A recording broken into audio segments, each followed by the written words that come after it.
first lecture at the U.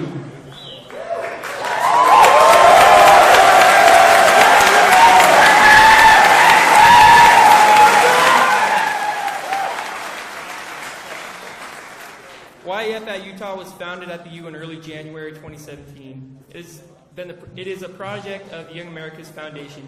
Together, we are committed to ensuring that an increasing number of young Americans understand and are inspired by the ideas of individual freedom, a strong national defense, free enterprise, and traditional values. If you like this event tonight and are interested in joining YEF at Utah to participate in future campus lecture series and campus activism like the Freedom Week and the 9/11 Never Forget Project, Ashlyn will be tabling in the back of the auditorium. I would encourage you to speak to her. Also, if you want to ensure that YEF can put on similar events like this in the future and continue to spread conservative ideas on campus, I would encourage you to speak to Harrison in the back of the auditorium following the event. Also, you can email us at yef.utah@gmail.com or find us on Facebook and Twitter at the University of Utah, Young Americans for Freedom at the University of Utah. Now, before we begin, I'd like to acknowledge some distinguished members of our community here with us tonight. Rob Anderson and his wife, Kathleen. Rob is the chairman of the Utah GOP. BJ Griffin, the executive director at the Utah GOP. Barbara Snyder, the vice president for student affairs at the University of Utah. And Lori McDonald, dean of students at the University of Utah. Thank you for being with us tonight.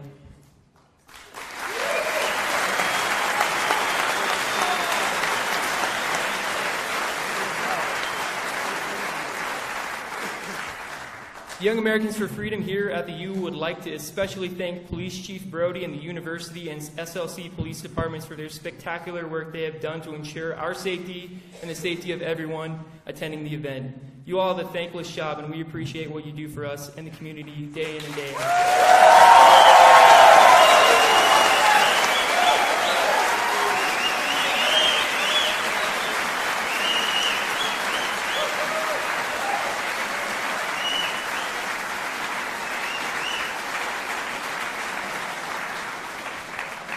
I would also like to give a special thank you to the financial supporters that made tonight possible. Without people like you, YAF could not function the way it does, so please a round of applause for them.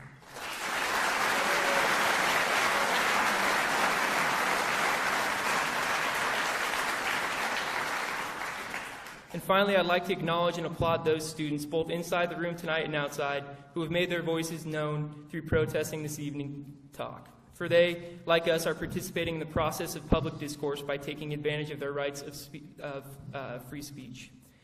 I reject the characterization of our generation of students as fragile snowflakes who come to college to be coddled, never challenged, and wrapped in a protective bubble. I believe one of the major benefits of a quality college education is to have your ideas challenged, sometimes vigorously, to hear perspectives you may not agree with, and to be forced to question basic assumptions we may have all entered with as freshmen. I welcome those opportunities to have my assumptions and beliefs challenged and look forward to hopefully attending other speakers brought to campus by those protesters talking tonight. So to those who are using their voices to let us know about their opinions tonight, thank you for participating in this great American project we call democracy. Now, for a quick disclaimer. Young Americans for Freedom at the University of Utah reserves the right to remove any individual who acts contrary to the terms agreed upon at point of sale. This includes verbal disruption, obscuring the view of other students or patrons during the event, or any action deemed to be disruptive of the event by the Young Americans for Freedom. Disruptors will be immediately removed.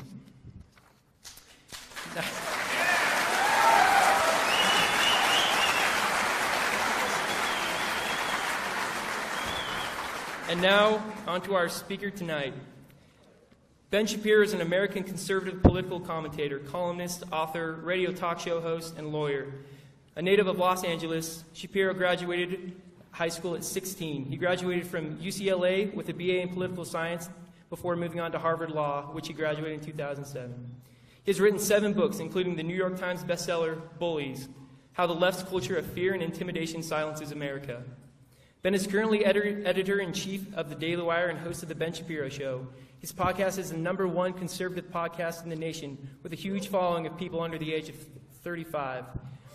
Ben is a champion for conservative values and has led the fight against institutional leftism on college campuses across America. Now he is here in Utah after his exciting appearance at UC Berkeley, where he proved that free speech can prosper even in the most hostile environments. We are honored to have him here tonight. Ladies and gentlemen, please help me, join me in welcoming Ben Shapiro.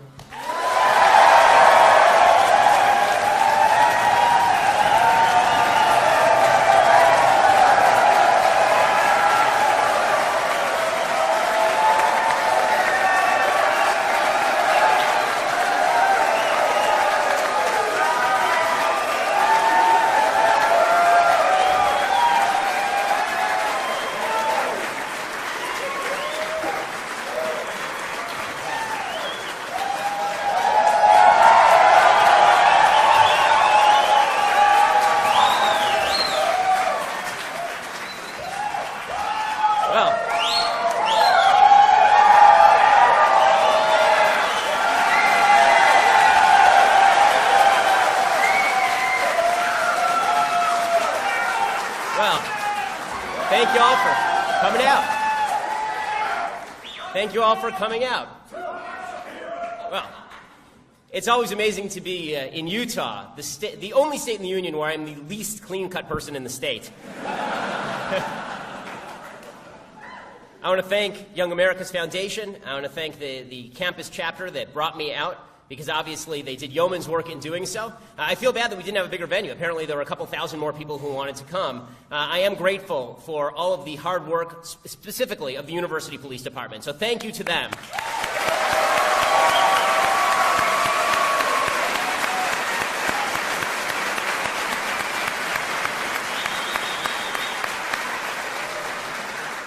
It is the police who, as I have said, are that dividing line between civilization and barbarism. And the reason that we can hold events like this is because there are people who are willing to stand in the line of fire so that I can stand here and talk to you. And it's pathetic that we actually need to have that on a college campus, that we need to have scores of police officers protecting us from people who might get violent. I'm not talking about the people who protest. As was just said, those people are exercising their First Amendment rights. That's great. You know, they want to go out and they want to protest. That's great. It would be better if they would come inside and have a discussion with me. And I'd prefer that they would come and ask questions and we could talk together. But if they're not going to do that, then let them protest outside. But the idea that I need to now have big security teams follow me around. I mean, look, I'm ripped, but I'm not that physically imposing. I mean, here are just some of the security arrangements today, according to the university. Much of the surrounding area will be blocked off, and faculty had the option of relocating their classes to other buildings. There would be significant police presence in that area, as well as President's Circle, to protect both those protesting and attending the event. I doubt that the people attending the event were really the threat here. To promote safety and help ensure orderly conduct, no masks, bandanas, or other face coverings were permitted on campus. Why? Because there were radical groups from both on campus and off who were threatening violence and attempting to shut this event down and bragging about how they were going to attempt to do so. The nice thing is that here in Utah, apparently, even the would-be rebels are blabbermouthed. And so they like to talk a lot about what they're going to do and the way they're going to do it, and they like to talk a lot about why they're doing it as well. So I really did appreciate this letter that appeared in the Salt Lake Tribune, courtesy of one Ian Decker, of Students for a Democratic Society, which, frankly, I didn't even know that it existed. Like, is Tom Hayden still alive? Apparently, he was also representing Black Lives Matter and University of Utah Metro. This fellow, and I assume he's a fellow because I want to be very careful. I understand the sensitivities around misgendering. Seems like a total delight. It seems like a total delight. Here's the letter that Ian Decker issued on behalf of these groups.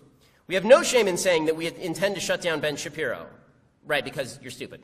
This is not a decision we came to based on youthful emotions or out of some desire for the world to be one big safe space. This decision was arrived at based on a real, material understanding of the political environment of Utah and the material effects of an emboldened far right.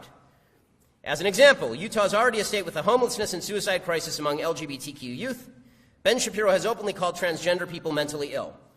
He portrays the gay rights movement as a conspiracy to root out God-based institutions. He has recently defended conversion therapy, which is nothing short of abuse. So here's a litany of stupidity. Number one, the idea that I am responsible for violence against LGBTQ people is delusional. It is fully delusional. I am perhaps the foremost anti-violence speaker on college campuses in America today. Violence is unacceptable under any circumstances. The state has a monopoly on legal violence unless you are reacting in self-defense. That's the beginning. Okay? This notion, by the way, that if I suggest that transgender people are suffering from a mental illness or mental disorder is fully in line with the DSM-4 as well as the DSM-5, the Diagnostic and Statistical Manual governing how psychiatrists actually diagnose illness. As far as the notion that I portray the gay rights movement as a conspiracy to root out God-based institutions, I don't know where this guy's pulling this from.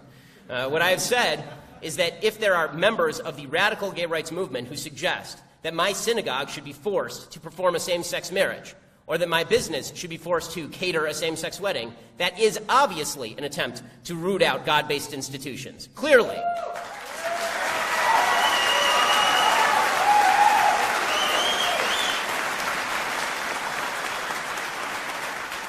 This notion that I've recently defended conversion therapy, again, I don't know where this comes from.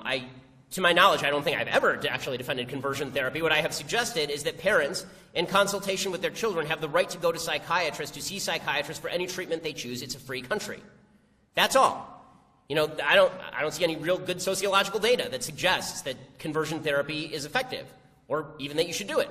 But as a parent, it is my responsibility how I want to raise my child, and anyone who gets between me, including the state, needs to move to the side. Okay. Also, it says, these are all positions he has stated in naked terms in articles he's written himself, which is clearly not true. To pretend that Shapiro does not spew racist and transphobic pseudoscience with the desire to justify and encourage violence is idealistic, ahistorical, and wrong. So this is where they get down to the nub of it, right? This is where Ian Zecker gets down to the nub of it. Number one, I would suggest that the greatest form of pseudoscience today on the public scene is suggesting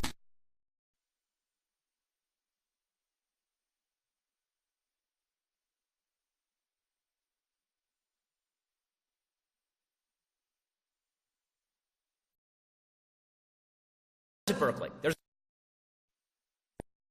speech is violence. And they're chanting this over and over. Speech is violence, which, again, is idiotic because that's why it's called speech. Like, if it were violence, it would be called violence. Right? Speech is speech, and violence is violence. And unless the speech is overtly calling for violence, the speech is not linked with the violence. But the idea that if I say something you find offensive, that this is somehow promulgation of violence across the country is merely an excuse for people to get violent against the people with whom they disagree. That is ideological fascism at work under the guise of a smiling, happy face. And says, we intend on shutting down Ben Shapiro precisely because we don't live in a fantasy world where hate speech has no consequences. We believe his hate speech can and will have material consequences for vulnerable people. Again, if you can name one person, one, in America, who has been physically harmed because of my speech, I dare you to find them and show them to me. One. Okay, and I'm not talking about my 3.5-year-old who I had to deprive of ice cream yesterday. I'm talking about someone else. They say this will not be a violent protest, but we intend to exercise our free speech in the boldest and most unapologetic way we can, even if Shapiro, his fans, and the university police would have it otherwise. Again, I would not have it otherwise, that you're outside making fools of yourself. It's great for the cameras, and it just demonstrates that you have no clue what you're talking about. Okay, so now for the actually offensive part of the speech. Okay.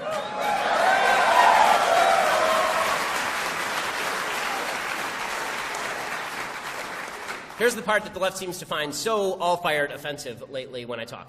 You are not a victim. They are not victims. In America, unless you can show me why you are a victim, I am not willing to call you a victim. The idea that America is a terrible, racist, sexist, bigoted, homophobic place that seeks to stop you from pursuing your dreams is utter and complete nonsense. It is utter nonsense. This is America. Okay, you're essentially free to do what you want. That is reality. Freedom is harsh. Freedom is unsparing. It means that you're responsible for your own decisions. And listen, I'm willing to stand next to you, again, if you can show me an instance of someone trying to stop you through racism, sexism, bigotry, homophobia. If you're willing to show me that instance, I'll stand next to you and fight it. But if it's just you blaming your life problems on some ghost out there, if it's you just suggesting that the milieu in which you live is the worst place on earth, let me suggest you visit anywhere else. Okay, so,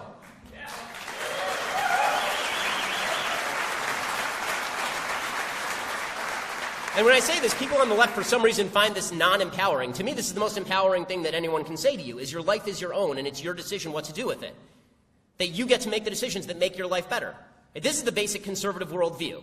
You're an individual. No one has to give you anything, but no one's going to get in your way, and it's our job to make sure that people don't get in your way.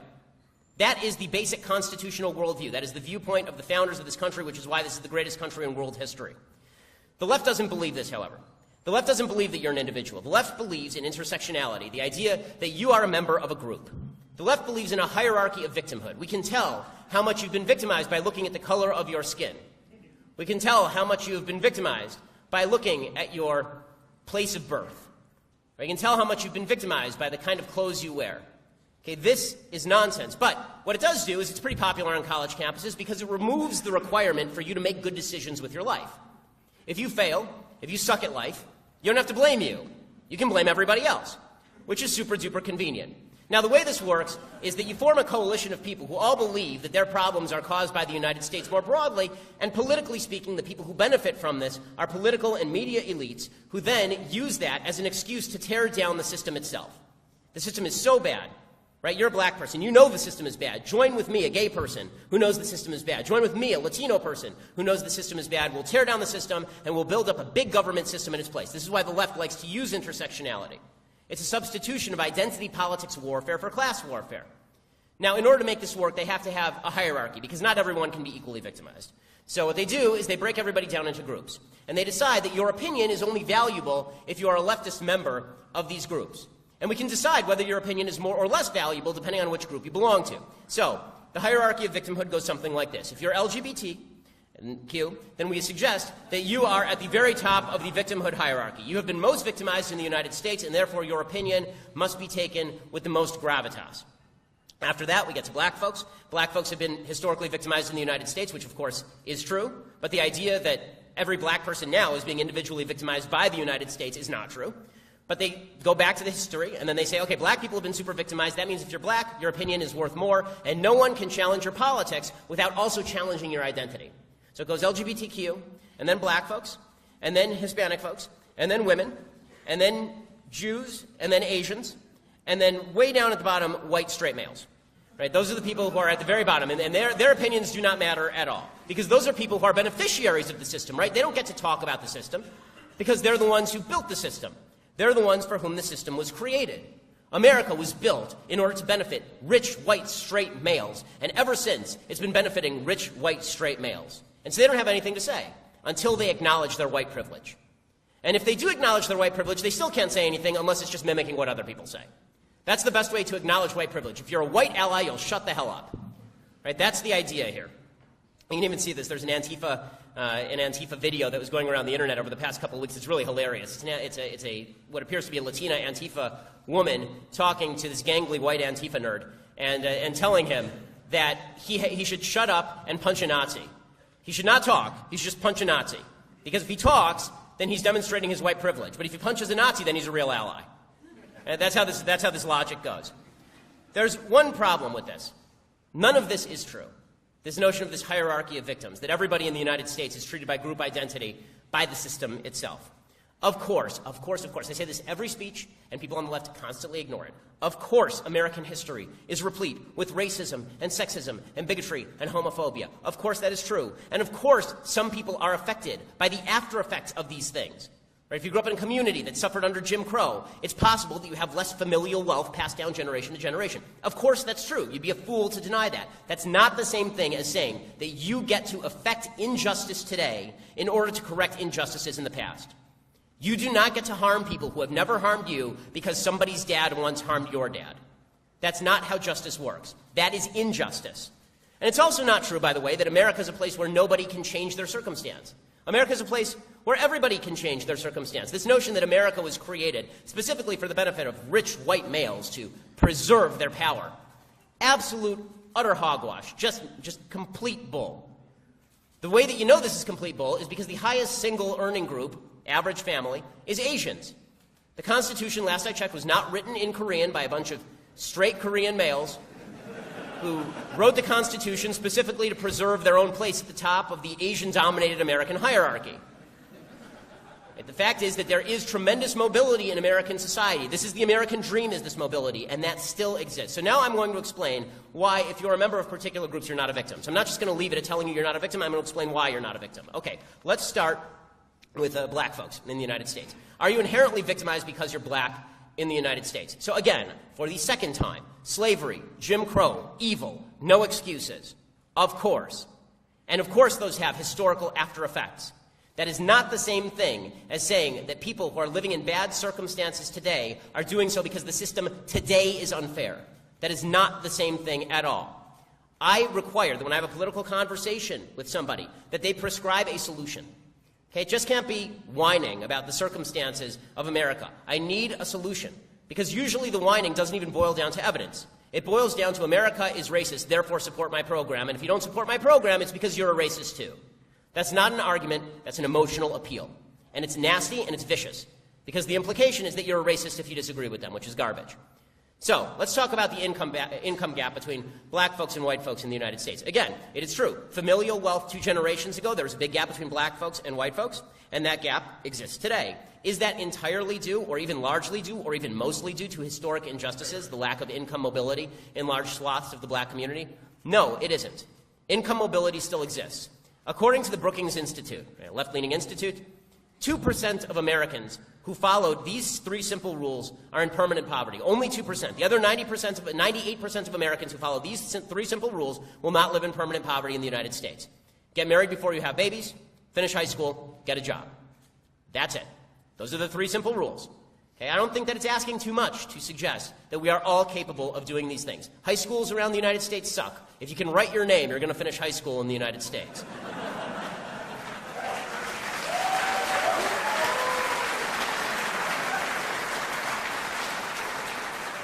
Getting a job. Jobs are widely available. They may not be the kind of work you want to do. It may not be at the wage that you want to accept, but you can get a job. There are people out there who are seeking people to get jobs. And notice, the Brookings Institute doesn't say a job where you're happy and satisfied. It doesn't say you have to have a job as a beat poet. Right? It says that you have to get a job. If you hold down a job and you finish high school, and then finally, if you don't have a baby before you're married. And again, I think everyone is capable of this. It's so weird to me. People on the left, whenever I say this, they go, well, that's just discriminatory for you to say that people are capable of this. That's discriminatory. Just don't put that thing in that place without that thing on it. What is this? This is not difficult.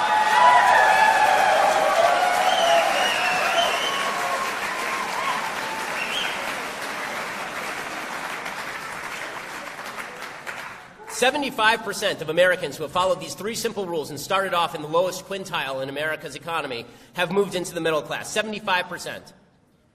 Single motherhood is the single greatest predictor of intergenerational poverty, not race, not race. 71% of poor families in the United States overall have children without being married. The poverty rate among non-married white families was about 22% as of 2008. The poverty rate among black married couples that same year, 7%. What happened to the white privilege? What happened to the white privilege? Why is it that white unmarried mothers aren't richer than black married families? Because the problem isn't the color, the problem is the lack of marriage, obviously.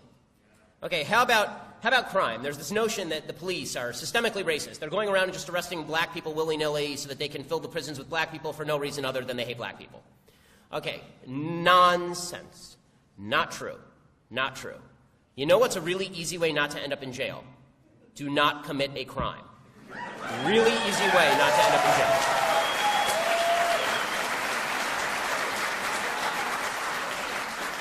Statistically speaking, felonies are under-prosecuted in the black community. Police are less likely to kill black people than white people in similar shooting circumstances. As of this year, people who are talking about the police going out willy-nilly shooting people, kneeling in front of for the national anthem in front of the American flag because of the evil police, a protest that makes no sense on a variety of levels and is an insult to our troops and the memory of people who fought and died to defend that flag and that anthem.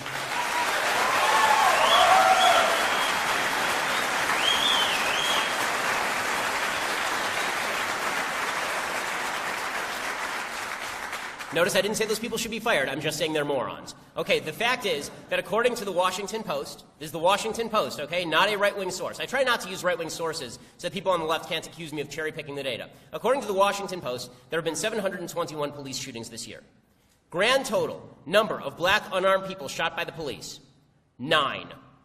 9. Okay? Notice that is not 50%, that is not 40%, that is not 30%, that is not 10%, that is closer to 1%.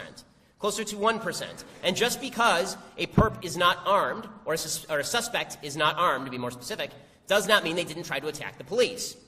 Okay, you count as unarmed if you attack the police with your fists. and if you try to take the gun off the police officer. So the idea that even those 9 is all innocent people being shot is not true either. Right? This is why we need to look at each individual case. Instead of just saying that every case is a case of police racism, we actually need the evidence in each individual case. If you show me a case where it looks like a racist shooting, for example, the shooting of Walter Scott in South Carolina, where a white officer shoots a black guy in the back, if that happens, then you're talking about something that we can all get behind. But if you're talking about Darren Wilson shooting Michael Brown, absolutely not. That is not a racist shooting. And to do as President Obama did and pretend that rioting in Ferguson is somehow justified by a good police shooting, even according to witness testimony of black witnesses in Ferguson, Missouri, is absurd. Hey, here's the bottom line statistic here. Police are 18.5 times more likely to be shot by a black male than an unarmed black male is to be shot and killed by the police. Sorry, we've got to fix the mic here.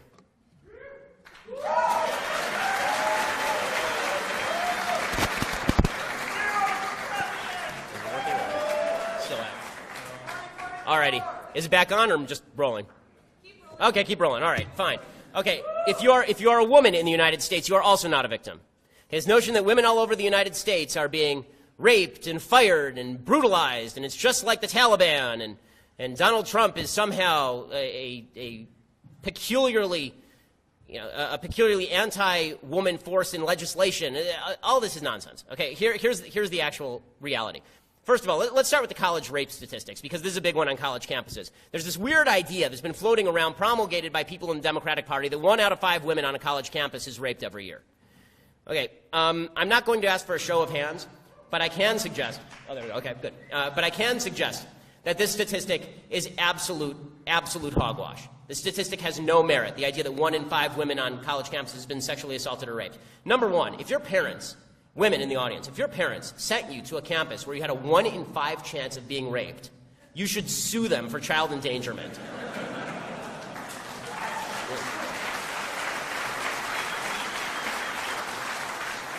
Here are the actual statistics. This is from the Bureau of Justice Department statistics, the Bureau of Justice Statistics. Okay, here you go. College students are far less likely to be raped or sexually assaulted than their non-college peers. College campuses, in other words, are safer than a woman of the same age who's outside a college campus. Approximately 6.1 rapes per 1,000 females aged 18 to 24 on college campuses were reported by the BJS from 1997 to 2013. Okay, again, that's 6.1 in 1,000.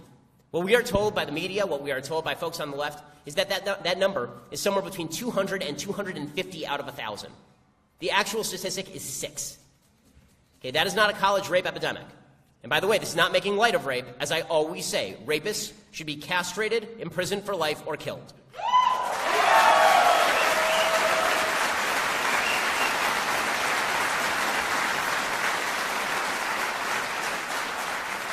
How about this bizarre notion that women across the country are being victimized in their jobs, that they're not being paid enough? Okay, again, the statistics do not bear this out. There is no more debunked statistic in America today than the 73 cents on the dollar statistic. It is comparing apples and oranges. Men work different jobs, they work different hours, they have different lifestyles, they get different educational degrees. The idea that everybody is in the same jobs and women are just being paid less is not true. It's just not true. Okay, in fact, Time magazine reported in 2010 that in 147 out of 150 of the biggest cities in America, women make 8% more than men in their peer groups when they get out of college and don't have kids. More, okay? Women like to spend less time in the workforce because they like to have babies. This is not controversial, and this is not insulting. It's great that women like to have babies. If women didn't like to have babies, there would be no future generations. Okay? It is. I'm constant. I have to say, as a father of 2, under 4, and my wife is a doctor, so she's a very high-achieving woman, right? She's in medical residency right now. This idea that women should somehow not like having babies, or we have to make fun of them for being homemakers, or it's a bad thing, or they're not fulfilling their destinies by having babies, it's tripe. It's tripe. I mean, and it is also tripe that men and women should or want to spend the same amount of time out of the workforce taking care of babies. It's just not the reality. It's not the reality. When my wife had our first kid, she took off a year. When we had our first kid, I took off 3 days. Okay, that's not unusual. That's not unusual. And it makes some sense. I mean, I don't have to nurse the kid. Right? She had to nurse the baby. And guess what? She liked it. She was sad when she went back to work. Now, that's anecdotal, but the fact is that every study ever done shows that women want to take more time off from work than men do. When my wife finishes working, she may want to work part-time. I don't want to work part-time.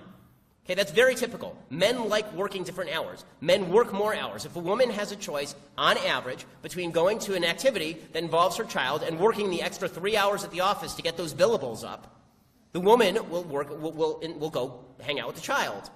Okay, that's not a slur. It's not a slander. Sociological data show this. Okay, this is what the data show.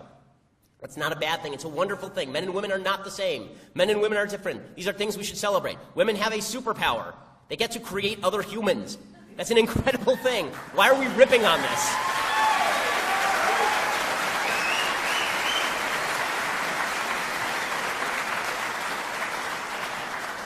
Okay, how about the notion across the country that LGBT people are being persecuted across the country, that they are living just a horrific lifestyle in fear for their lives above somebody's attic like Anne Frank?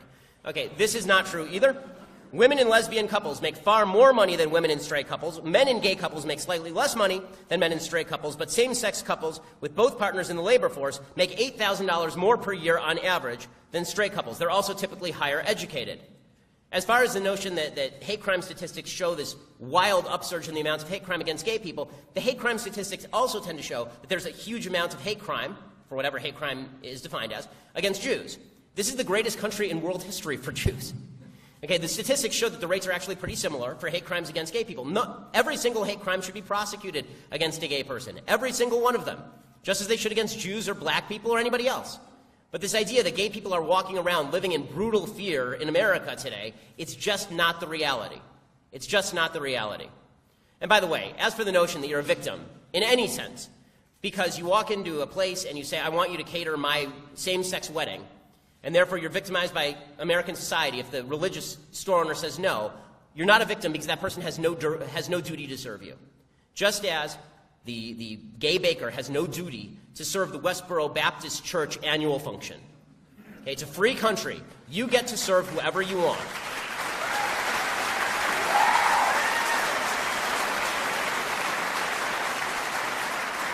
And guess what? Guess what? If someone discriminates against you, there's another bakery right across the street. Take your business there, and you can put the other bakery out of business. This is not difficult.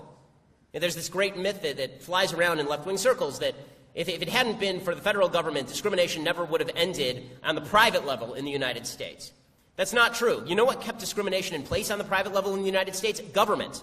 Jim Crow was a system of law. Jim Crow was a system of law in places like Alabama and South Carolina and Mississippi, where they legitimately prosecuted businesses, put them in jail for desegregating. That's what kept segregation in place. Markets free people from discrimination because the only color that matters is green.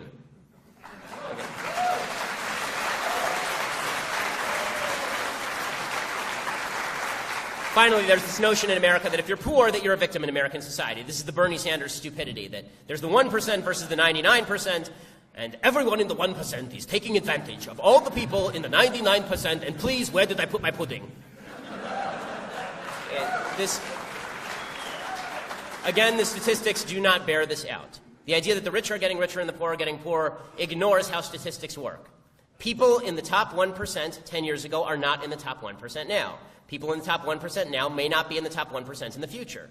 Your income is going to change year to year. Some of you, many of you, will eventually be in the top 1%. You aren't right now. Are you a 1%er or no? You're not, right now, you're not, because you're not, right? I mean, the bottom line is 1% just measures the level of income. It doesn't follow the people who are in the top 1%. People move up and down on the income scale. Right now, you have no money because you're broke college students spending all your money on pot. But in the future, you will presumably be the heads of companies, God help us, and then you will be providing goods and services to the rest of us that earn you lots of money and good for you. This idea that you are somehow hurting people by earning money in a free market system is insane. Okay, Bill Gates has done more to bring the world out of poverty than Mother Teresa did through free market economics. The reason being he created legitimately tens of thousands of jobs. He made better products for people that made their jobs more efficient. Okay, capitalism brings people out of poverty. Legitimately, half of the world has been brought out of abject poverty by free markets and free trade. In the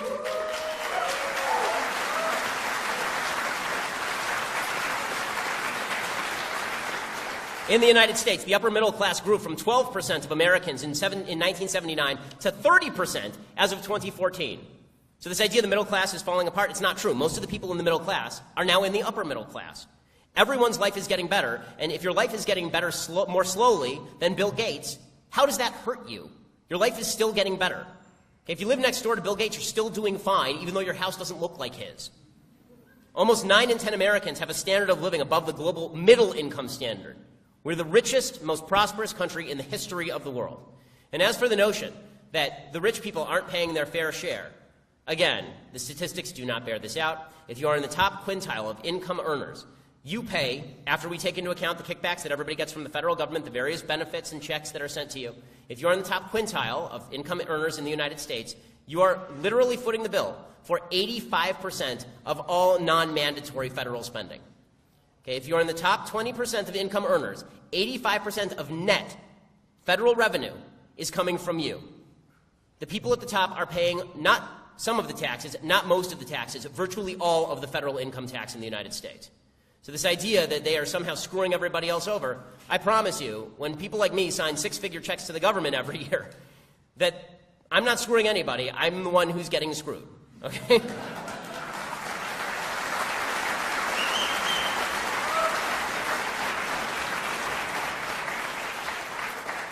So bottom line, for people who find this speech depressing, let me suggest that you need a mind shift. You need to change your worldview. This speech should be uplifting because it says that you get to do what you want, which was the basic American promise in the first place. You get to do what you want. And again, as I've said now for the third time, if somebody is victimizing you in a specific way due to racism, sexism, bigotry, then name it, call it out, and we can all be a part of fighting that together. But otherwise, buckle down, do your work. The way your life is going to get better is by you working harder and working smarter and making smart decisions. Your decisions are the best privilege that you have. The only privilege that matters in the United States is the privilege of making free decisions. We all have that privilege in a free country. Thanks so much. Happy to take your questions.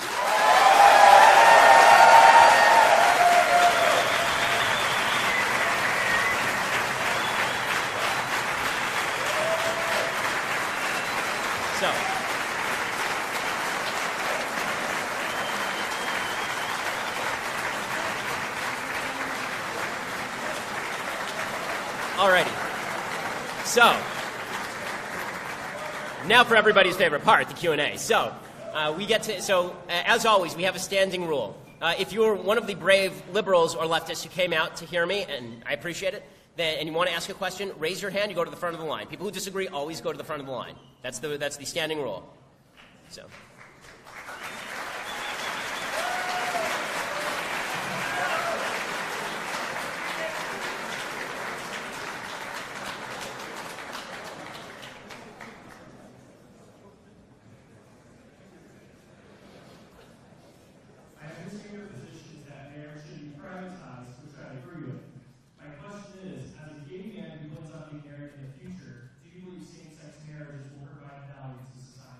So I think that value to the society, we have to define value. So if it reduces, for example, the amount of promiscuity, then sure, that's a value to society.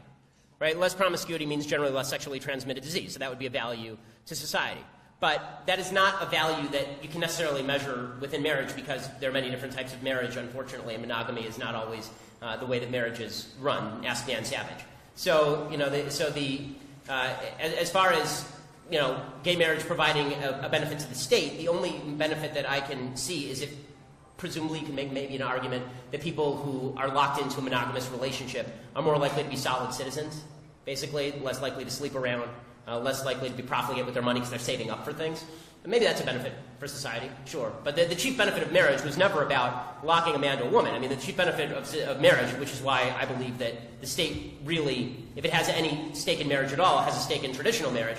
The chief benefit of marriage, always and for all of history, was the production and rearing of children, which is not something that gay couples can do naturally, obviously, for obvious biological reasons. So that's why there is a valuable distinction between straight marriage and gay marriage. But my perspective on gay marriage, as you allude to it, is that the government should get completely out of this business because, number one, the government is terrible at actually making marriage something worthwhile. I mean, it's failed at that dramatically. And number two, because the federal government, once once we start enshrining gay marriage alongside straight marriage, the next step is going to be for states to use anti-discrimination law to crack down on religious institutions. And that's something that I fear is going to seriously encroach on religious freedom. So it seems to me that the best solution is for everybody just to go back to their respective churches and do what you want. So, other than the one benefit you said was that it would cut down on promiscuity, you do not see any other value. No, I mentioned another one, which would presumably be that you're more likely to save up for a house or something, like financial responsibility in monogamous relationships tends to be higher than for people who are promiscuous, for example. Okay, all right, thank you. Sure.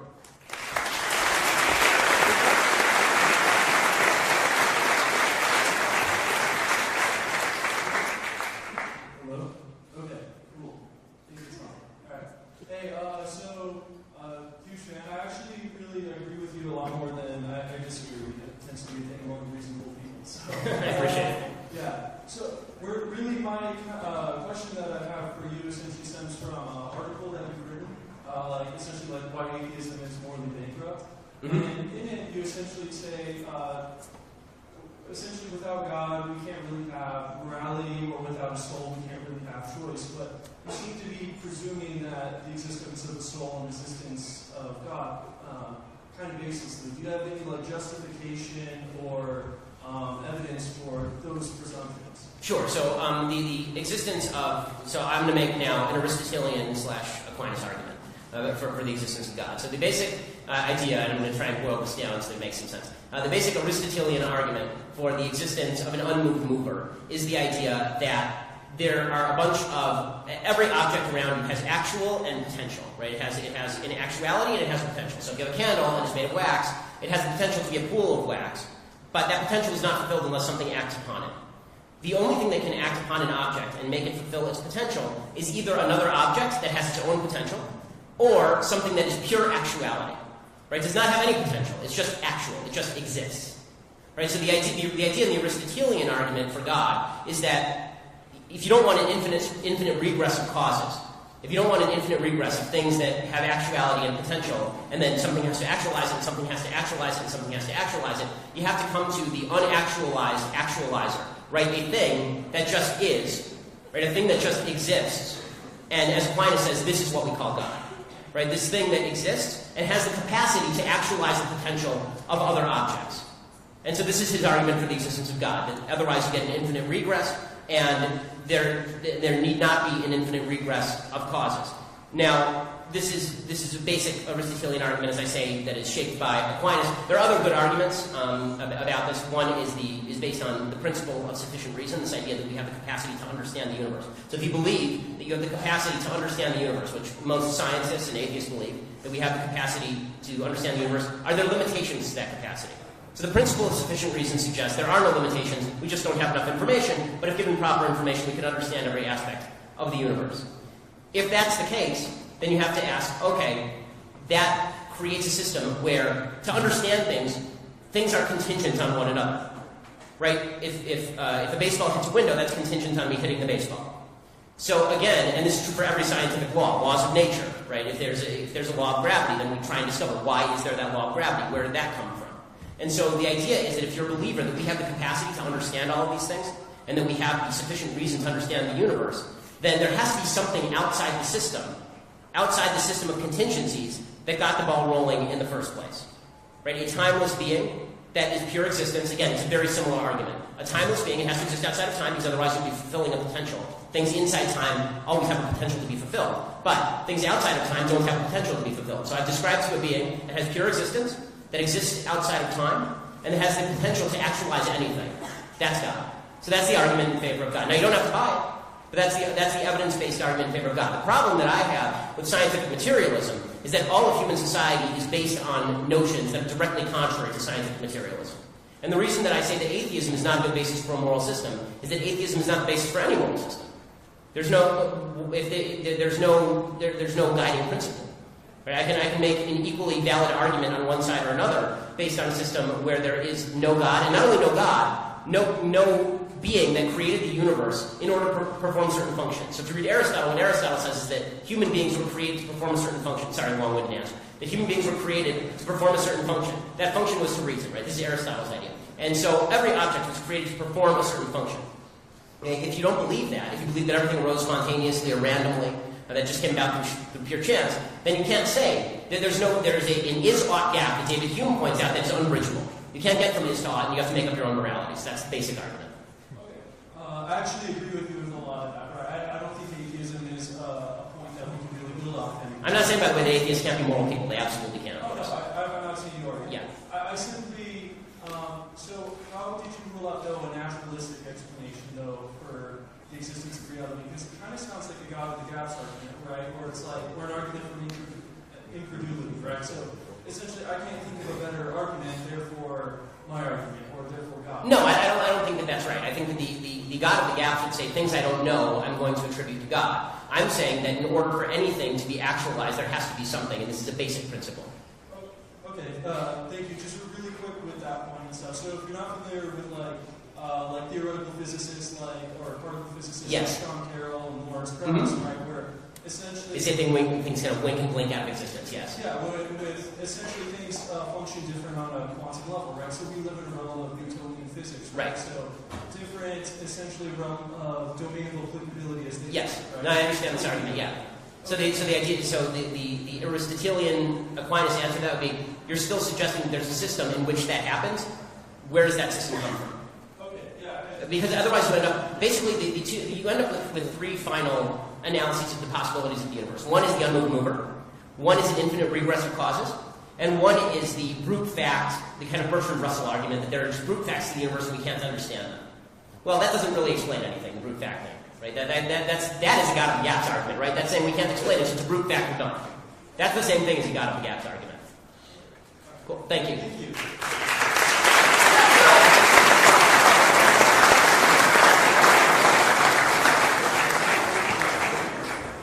By the way, I want to thank Edward Fieser, who's the author of some books that talk specifically about a lot of those arguments. Hey, Ben. So I've seen a lot of your videos, and I just had a couple of quick questions about education. So let's just start out.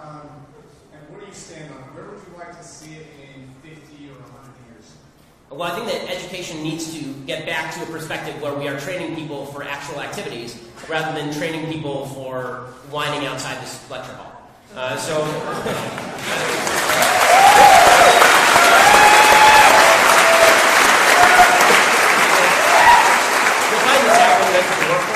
Training for any job is actually just being on the job. And there's this weird idea that you can do job training in college. You can get a basic skill set that may be applicable to a job, but the best way to do a job is just to get a job. So I'm very much in line with Peter Thiel's argument that there's a good argument that you should probably, like, if you don't actually have a plan for what you're doing with your education, and you're just going to college in order to go to your gender studies course and then have no job afterward, then you might be better off taking that money and pouring it into something more productive. So, like, what steps would you personally like to see implemented into not just college, but high school and... So I'll start with college, and I'm going to say something deeply unpopular. I do not think the government should be in the business of student loans. Yeah. The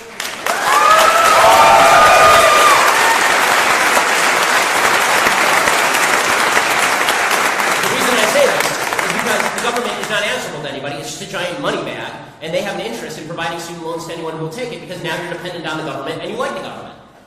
When it comes to private loans, I'll give you an example. When it comes to my wife's medical school education, we took out a bunch of private loans. Or we didn't have to, but we could have. If we had done that, we would have gotten loans up the wazoo. She's going to be a doctor. She'll pay it back. Better example is Harvard Law. I had big loans from private institutions for Harvard Law. Did I have trouble getting a loan? Of course not. They knew that I'd be making six figures coming out of Harvard Law. Now, if I wanted to major in lesbian dance theory, would I have been able to get an actual loan from an actual bank? No, because the loan officer would look at me and say, how in the world are we going to pay this off? I mean, we can't repossess your lesbian dance theory degree. So what exactly do we do here? So privatizing student loans would do a lot to actually inject a measure of rationality and forward thinking into college. As far as high school and elementary school, we need to go back to a standards-based curriculum, and we need to go back to localism, because the people who care most about their kids' education are still the parents. This notion... There's this idea that if we just pour money into schools, and suddenly that's going to fix all the public schools, it'll fix elementary, it'll fix middle, it'll fix high school. The fact is that good schools start with parents who care enough about their children's education to get involved and make sure that their kids are getting a good education. So I am for things like vouchers, and I am for freedom and educational choice, and I am for localism. But it all starts at home. And I think that if you really want to fix the educational system, you have to start with the idea that the schools are not responsible for your kids' education in the main. You are responsible for your kids' education in the main.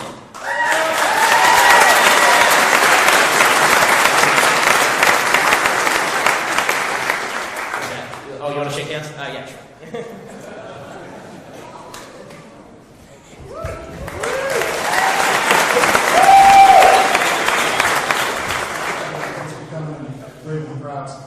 For many people, we're nearing a point of no return towards a permanent tyrannical, out-of-control government. Short of another civil war, what are at least two specific things embracers of natural rights, liberty, and economic freedom can do to actually get the pendulum to swing the other way and recapture the moral high ground in the current cultural, political, and economic environment? So I think the first thing that people who want freedom need to do is they need to start speaking the language of morality. The biggest mistake that people on the right make is they make efficiency arguments. Right? They say socialism is bad because it doesn't work, because it makes people poor. No, socialism is bad because it's a crappy idea that steals money from some people and gives it to others based on jealousy. Right? If you make a moral argument, people are more likely to engage. Because everybody has a basic moral sense that stealing is wrong, but people may not care that efficiency doesn't work. And so conservatives need to start talking moral sense again. This natural rights is based entirely on right and wrong. We have to get back to discussing in exactly that way. That's the first thing. The second is that we have to get politically involved. We have to run for office. We have to get involved in local office. And we also have to get involved in the culture. Because culture shapes how people think. Hollywood shapes how people think. I don't like what's going on with the NFL right now. Because I think that it's actually taking away a cultural space. I think the left started and Trump's has actually made it worse. I think it's taking away a common cultural space that we needed to be free of politics and made it worse. I think Kaepernick started it. Actually, it started before that. It started with the hands up, don't shoot nonsense from the St. Louis Rams in 2014. But the taking away of common cultural spaces is a problem, but the right needs to start moving into cultural spaces and telling our stories on a way that appeals to emotions. So as you know, my slogan is facts don't care about your feelings. But people are still driven by feelings when they analyze the facts. And that's why we have to speak in language that people understand. And I appreciate that response. And as a follow-up, what are your personal views on an Article 5 Convention of States? Do you... I've endorsed that. I cannot say. Actually, today I endorsed that. Oh, so yes, I'm in favor of the Article 5 Convention of States. So I didn't see that. Yeah. So yeah, I'm in favor.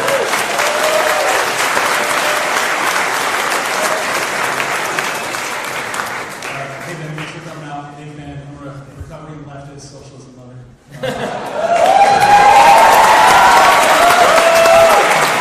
you for coming to this College Anonymous meeting. Unfortunately, I can't be all the credit you plus opening my own business kind of opens my eyes. Well, thank you. I appreciate it. My question for you, the other atheist in mind kind of stole my question a little bit. Yeah. But I wanted to ask you, I've watched, obviously, a number of videos, so much that I think my girlfriend hates you, sorry about that. I've noticed in my opinion, I feel like you strongman a lot of atheist arguments. And I was wondering, can you give me your actual definition of atheism? Because I saw the conversation you had with Mr. Plager. Yes. And could you expand on that a little bit for me? Sure. I mean, it would be more fun if you give me your definition of atheism, and then we can talk about it. Because, why don't we start with that? So I understand the dictionary definition of atheism is just somebody... There is no God, yeah. Right. But I think it's a little bit deeper than that. And out of the many atheists that I've talked to, I've never met a single one that says that they have empirical knowledge that God doesn't exist. And I feel like that's the argument that you're making. I could be wrong. I don't mean to... Well, to me, that was the difference definitionally between agnostics and atheists. Right. Right. So if you want to say that, if you want to talk about agnosticism and say maybe God exists, maybe doesn't, but I don't have evidence of it, so I don't believe. That's borderline agnostic atheist. That's fine. I mean, it doesn't really matter. I mean, to my central argument, whether you're an agnostic or an atheist, the bottom line is that without the belief that there is a purpose to the universe, without a belief that there is a purpose to your life, without a belief that you have the capacity to make individual choices, it's very difficult to build a civilization. By difficult, I mean impossible. So on that note of free will, which is what you're talking about. Yes. I think free will, by the way, is the single most important principle undergirding any civilization. Okay, absolutely. And to be totally honest with you, I'm torn on the stuff like myself. Yeah. And which is why... But in your own life, you're not, because you chose to come here and you chose to ask me a question, right? It's complicated. I would hate to think that the universe randomly imbued you with a set of atoms that showed up here randomly to ask me a question. That'd be very disappointing to me.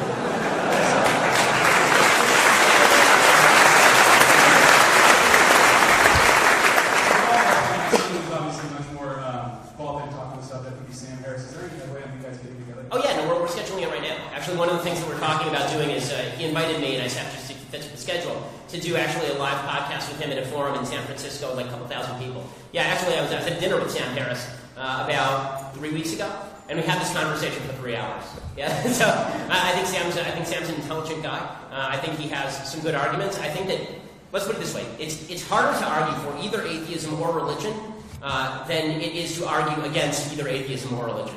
It's very easy to argue against religion, and it's very easy to argue against atheism.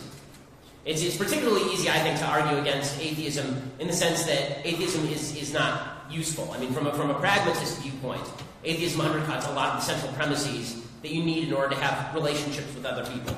If you believe that everything is random, that the only thing that matters is the essentially natural selection of which you are not in any control, then it's very difficult to create a purposeful life, and people find happiness in purpose, is the short argument. Awesome, thank you so much. Thanks so much.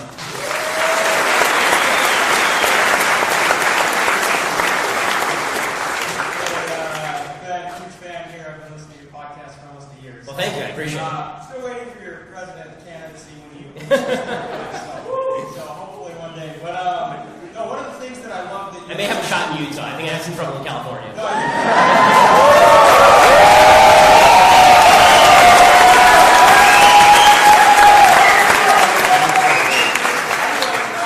one of the best things that I think that you do is I love your Bible when you do your Bible talk. Thank you. And so I just have a quick question about that.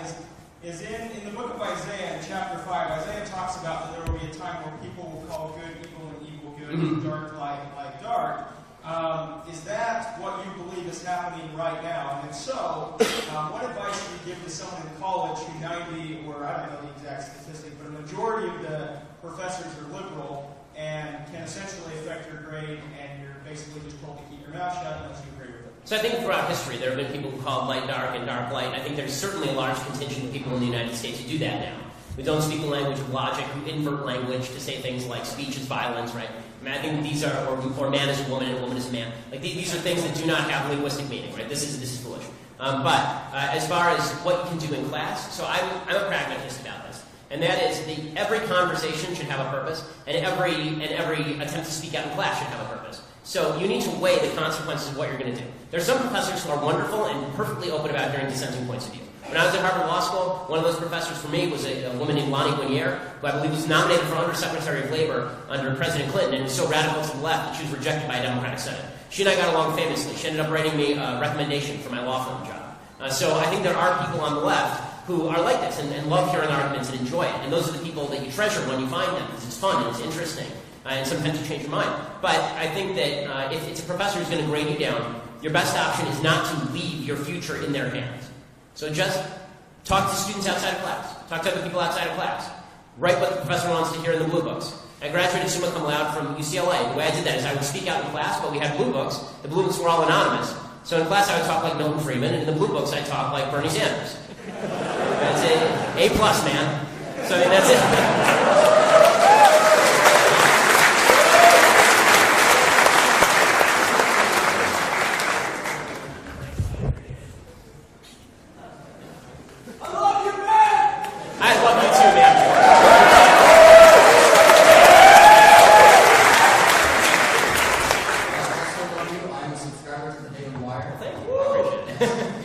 Thank you for helping put my children through college. I appreciate it. I've also seen a lot of your videos. My girlfriend, however, does not make me mostly because I don't have one. But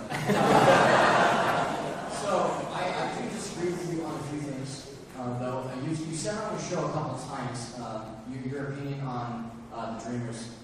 That Yes. is trying to fix. How it's a bad argument to say these people are here through no fault of their own. Yes. And I just spent the past little while trying to frame your question because I didn't know you were coming from this last week. Last week, when you were at Berkeley, you had someone ask you a question about abortion, and you said that mothers who are getting an abortion cannot be prosecuted for that because they don't have a criminal intent on this right now. Yes.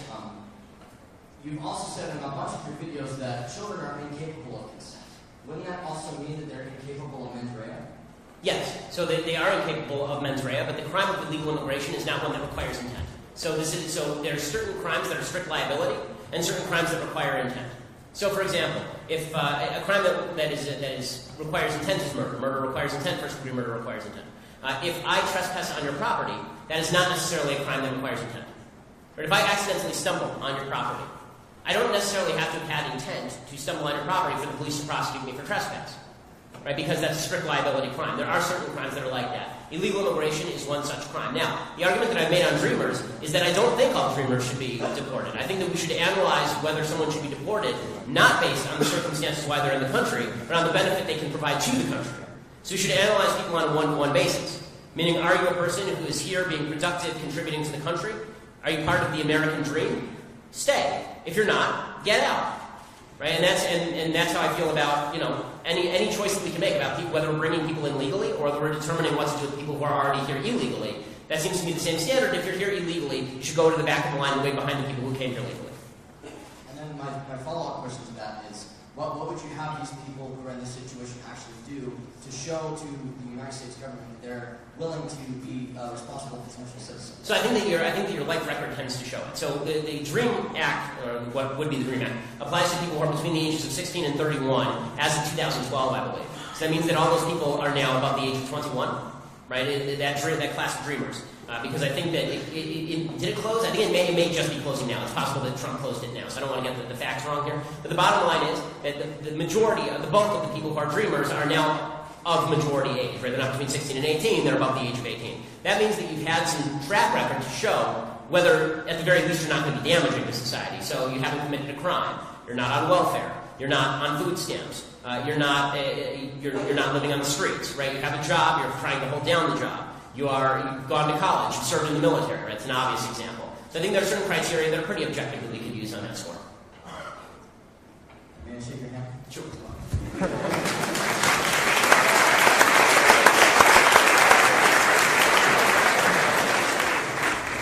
Hey, how are you? I enjoy watching your videos where you're people hungry. So, I want to understand your position on transgender people better. Sure. So, as you're probably aware, the genitals and the brain form in separate stages, and based on the amount of hormone, which is usually triggered by the chromosomes that are produced to the genitals, it's either male or female. Right. And, whether or not that is also, since the brain is in a separate phase, it's possible that to influence that, but it's also plausible that it may not be. So I'm wondering, from your perspective, there's not some studies like Milton Diamond did one where they injected female biological rats with testosterone in the brain, and just during the brain stage, and these rats, it's hard to talk about transgender, but right. at least lesbians on the trans other. Okay. So there's some indication of hormones being influenced there. So my question for you is, if hypothetically you had hypothetically you had a male brain that was put in a female body, what pronouns would you use for this person? First of all, I think that we'd have to have better science determining what constitutes a quote-unquote female brain versus a male brain, because brain science is really underdeveloped in this particular area. But assuming in the future that they come up with a strict definition, which I think is rather unlikely, but assuming that, let's assume your hypothetical is a fun hypothetical. So they somehow create a brain-swapping mechanism, and Kylie Jenner's brain ends up in Caitlyn Jenner's body, right? Okay, or body 3 years ago. That's the hypothetical. So the answer there is that I think that a more technical definition would probably be that the person is intersex, because now you're looking at a person who has a biological basis for their intersex behavior, right? They have genitals of one type, and they have a biology that dictates that their brain is functioning in another way. But to suggest that they're a full-fledged woman is not the case, because chromosomes still determine how your sex develops. The strict biological definition is strictly chromosome-based. I mean, if you talk to a doctor or a scientist and you say, is this person male or female, they'll give you a blood test, they'll look at your chromosomes, and they will say this person is male or female. If you're talking about something else, then you could be talking about somebody who's intersex. The argument that it seems to me a lot of transgender folks are making is not that they actually have to demonstrate anything objectively verifiable in order to claim transgenderism. And this is where you run into some problems, right? Not that we run a brain scan and we determine that you have a brain that looks more like a female brain than a male brain, but that without running a brain scan, if you claim or if you think that you're a member of the other sex, we now invariably have to call you a member of the other sex. That is an argument that proves way too much and is far too malleable for me. So if you want to create a separate set of pronouns that apply to people who have this hypothetical problem that you're talking about, I'm fine with this extra set of pronouns that you want to talk about, but I'm not comfortable with saying that a biological male is a she. Because a biological male is not a she, a biological male is a he. Yeah, I'm sorry, where the person might put their hands around your neck. I agree that there are cases where... Yeah, that was a little bit over the top. That night did not go as I planned. I mean, at least ask me on a date first. That was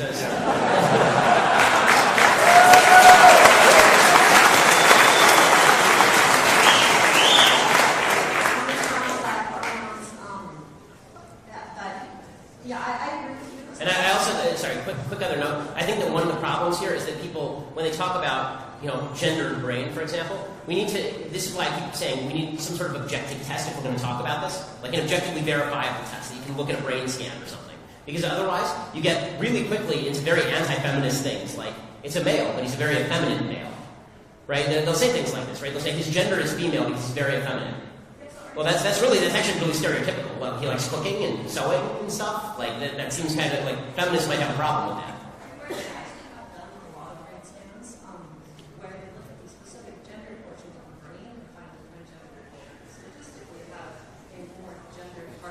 So there are two problems with these brain scan studies, which I see. So the brain scan study, the first problem is that they are very, very small sample size, and also they're self-selected. So you have a bunch of people coming in and saying, I'm transgender, scan my brain. You can't do a study that way. What you have to do is you have to take a cross-section of people, you have to have a control group, you have to have a cross-section of people who are not transgendered also, and then you need to see, okay, if there's somebody in the non-transgender community who has the same brain scan but is not transgender, that sort of debunks the argument. And they haven't really done that. Well, if you have the study, send it to me and I'm happy to take a look at it. That's fine, I'm happy to take a look at it. The sample sizes are incredibly small, and finally, brain scans, as I said, they need to get a lot more sophisticated before I'm willing to buy this argument, because brain scans are notoriously difficult to... My wife being a doctor, we talk about this kind of stuff a lot, and brain scans, I mean, they still are trying to figure out the particular function of parts of the brain. So the idea that female biology comes down to a random part of the brain that we haven't even identified what it does yet, I mean, this is why brain surgery is so difficult. This is so. Listen, as the science develops, I'm willing to hear arguments about using a new set of pronouns to address people who have an objectively verifiable brain scan, for example. But I'm not willing to hear that Caitlyn Jenner, who spent his entire life as Bruce Jenner, is now a woman, without any further evidence other than Caitlyn Jenner saying he's a woman. That's not correct. And by the way, even if he had a brain scan that said differently, he'd still be a man with this particular problem. He'd be a biological man with a female brain, if your hypothetical is true, and let's be specific about our language.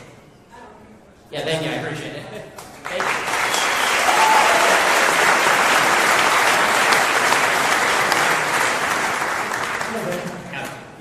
Have you seen Rick and Morty? I'm sorry? Have you seen Rick and Morty? I've been encouraged by my producer Mathis here to watch Rick and Morty, but I have not yet seen Rick and Morty. That's what I'm hearing, yeah. Solid question, dude.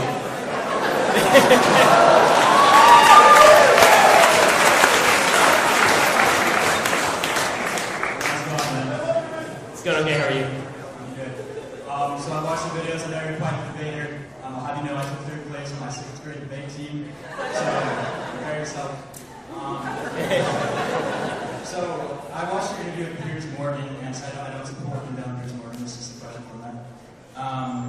In that interview, you said that your rationale for why civilians have the right to own assault rifles was, quote, the basis for the Second Amendment is not really about self-defense, and it's not about hunting. It's about resistance to government tyranny.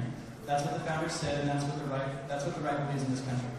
My question is this: do you really believe that in this day and age, that a portion of the U.S. population with assault rifles would be an adequate method to resist government tyranny when the government has access to unmanned drones, laser-guided missiles, nuclear weapons, and far superior weaponry? And if the answer to that question is no, then why should assault rifles, the weapon of choice for mass shootings, be allowed to continue to shoot? Right. Okay. So number one, the idea that assault rifles are responsible for the vast majority of shootings. Whenever people argue against assault rifles, they like to talk about mass shootings because they use a very small set of all shootings to argue against assault rifles.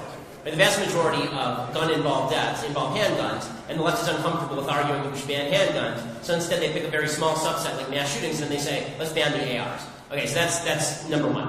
As far as the question as to whether a population armed with ARs could fight off the U.S. military, the answer is that, God forbid this should ever have to be the situation.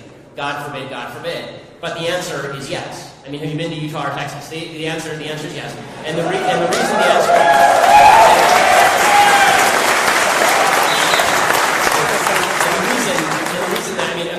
imagine if the federal government tried to go to Texas and confiscate the guns. Not going to go well. But the reason that I say this is because insurgencies all over the world routinely fight off larger and more well-equipped armies and create intense struggles for those armies, including the most powerful army in the history of humanity, the United States military, with significantly inferior weaponry.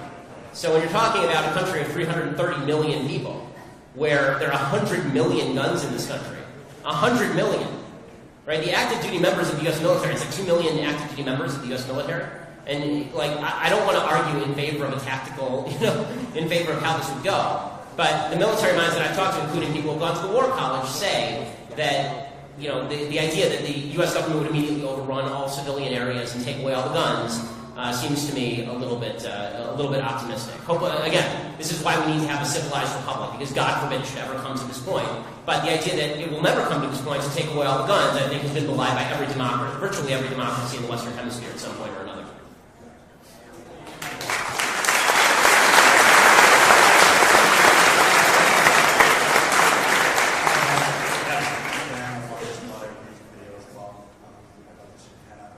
Sounds good. Two real quick questions. One is, I'm a pre-med student. I am a medical student. And I just want to know, I know that you are not a fan of socialized healthcare or the single-payer system. But I'm curious to know if you think that the healthcare system as it is now needs any changes. If so, what changes? It needs wild deregulation. So the healthcare system that is currently built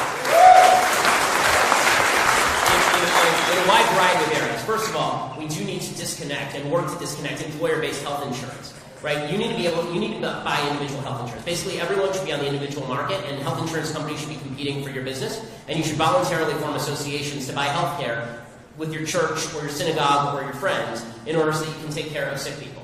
The problem with employer-based health insurance is that it disconnects you from the actual cost of the health insurance. You don't know how much your insurance costs. You don't know how much your doctor costs. If you walked into your doctor's office today and asked how much for an x-ray, the doctor can't tell you. The doctor has different rates for different insurance companies and different rates for individuals than for insurance companies. That means it's very hard to develop competition, open competition in the marketplace. When you do have open competition in the marketplace, you get better service, just like everything else, better service for lower cost. The evidence being the laser eye surgery industry. That industry had gone from $20,000 an eye like 10 years ago to like $3,000 an eye now, and it's much better because it's deregulated. Insurance companies don't cover it, and people pay cash.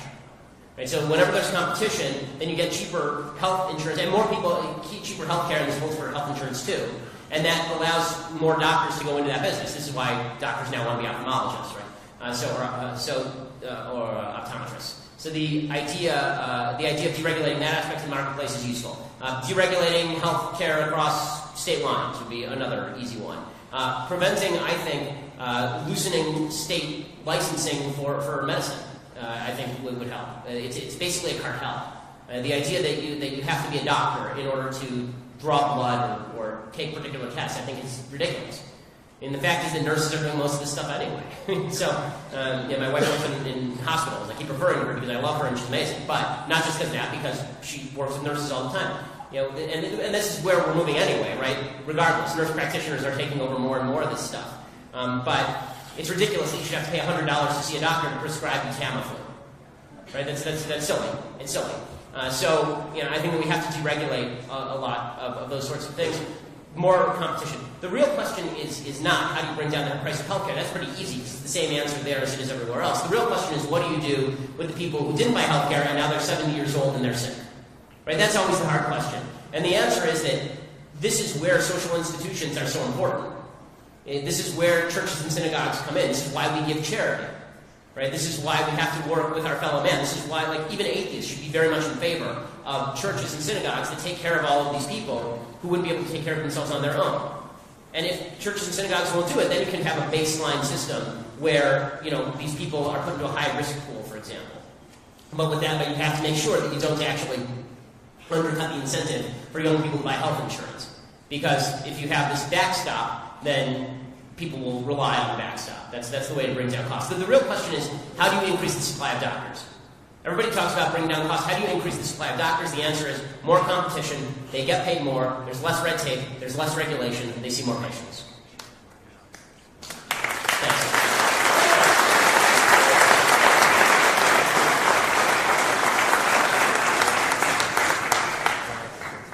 High school at 16. He graduated from UCLA with a BA in political science before moving on to Harvard Law, which he graduated in 2007. He has written 7 books, including the New York Times bestseller, Bullies, How the Left's Culture of Fear and Intimidation Silences America. Ben is currently editor-in-chief of the Daily Wire and host of The Ben Shapiro Show. His podcast is the #1 conservative podcast in the nation, with a huge following of people under the age of 35. Ben is a champion for conservative values and has led the fight against institutional leftism on college campuses across America. Now he is here in Utah after his exciting appearance at UC Berkeley, where he proved that free speech can prosper even in the most hostile environments. We are honored to have him here tonight. Ladies and gentlemen, please help me, join me in welcoming Ben Shapiro.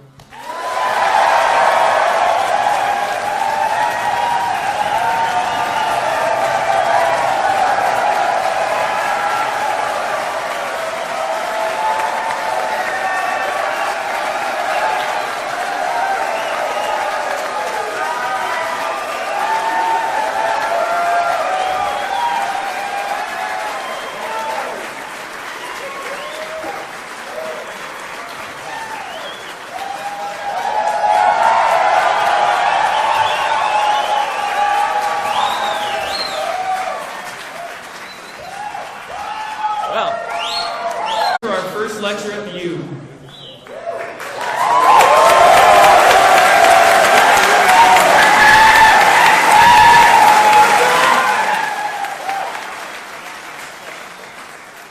YEF at Utah was founded at the U in early January 2017. It is a project of the Young America's Foundation. Together, we are committed to ensuring that an increasing number of young Americans understand and are inspired by the ideas of individual freedom, a strong national defense, free enterprise, and traditional values. If you like this event tonight and are interested in joining YF at Utah to participate in future campus lecture series and campus activism like the Freedom Week and the 9/11 Never Forget Project, Ashlyn will be tabling in the back of the auditorium. I would encourage you to speak to her. Also, if you want to ensure that YF can put on similar events like this in the future and continue to spread conservative ideas on campus, I would encourage you to speak to Harrison in the back of the auditorium following the event. Also, you can email us at yf.utah@gmail.com or find us on Facebook and Twitter at the University of Utah, Young Americans for Freedom at the University of Utah. Now, before we begin, I'd like to acknowledge some distinguished members of our community here with us tonight. Rob Anderson and his wife, Kathleen. Rob is the chairman of the Utah GOP. BJ Griffin, the executive director at the Utah GOP. Barbara Snyder, the vice president.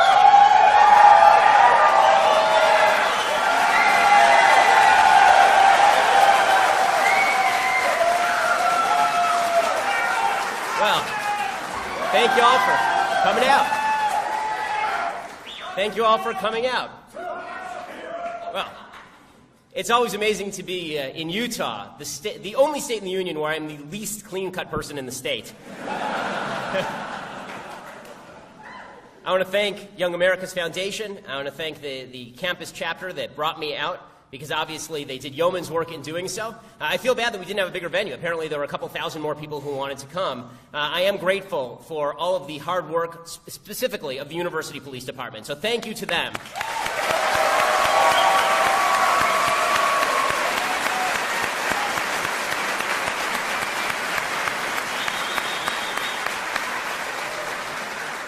It is the police who, as I have said, are that dividing line between civilization and barbarism. And the reason that we can hold events like this is because there are people who are willing to stand in the line of fire so that I can stand here and talk to you. And it's pathetic that we actually need to have that on a college campus, that we need to have scores of police officers protecting us from people who might get violent. I'm not talking about the people who protest. As was just said, those people are exercising their First Amendment rights. That's great. You know, they want to go out and they want to protest. That's great. It would be better if they would come inside and have a discussion with me. And I'd prefer that they would... The characterization of our generation of students as fragile snowflakes who come to college to be coddled, never challenged, and wrapped in a protective bubble.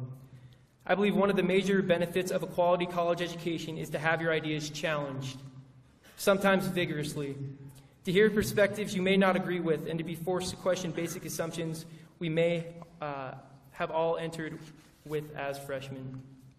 I welcome those opportunities to have my assumptions and beliefs challenged and look forward to hopefully attending other speakers brought to campus by those protesters talking tonight. So to those who are using their voices to let us know about their opinions tonight, thank you for participating in this great American project we call democracy.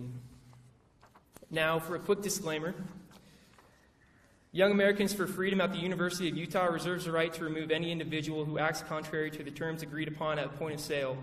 This includes verbal disruption, obscuring the view of other students or patrons during the event, or any action deemed to be disruptive of the event by the Young Americans for Freedom. Disruptors will be immediately removed.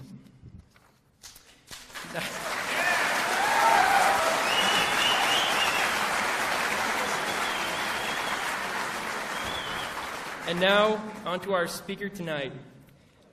Ben Shapiro is an American conservative political commentator, columnist, author, radio talk show host, and lawyer. A native of Los Angeles, Shapiro graduated in first student affairs at the University of Utah, and Lori McDonald, Dean of Students at the University of Utah. Thank you for being with us tonight.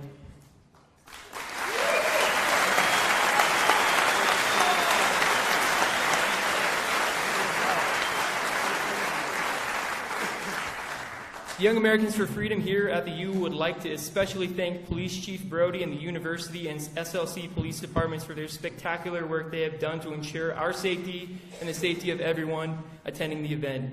You all have a thankless job, and we appreciate what you do for us and the community day in and day out.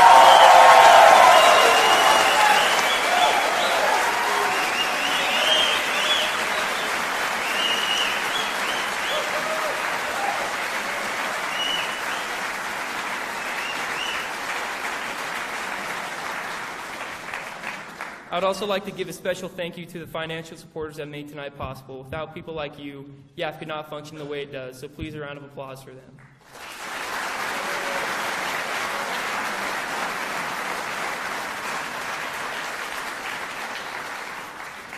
And finally, I'd like to acknowledge and applaud those students, both inside the room tonight and outside, who have made their voices known through protesting this evening talk. For they, like us, are participating in the process of public discourse by taking advantage of their rights of free speech. I reject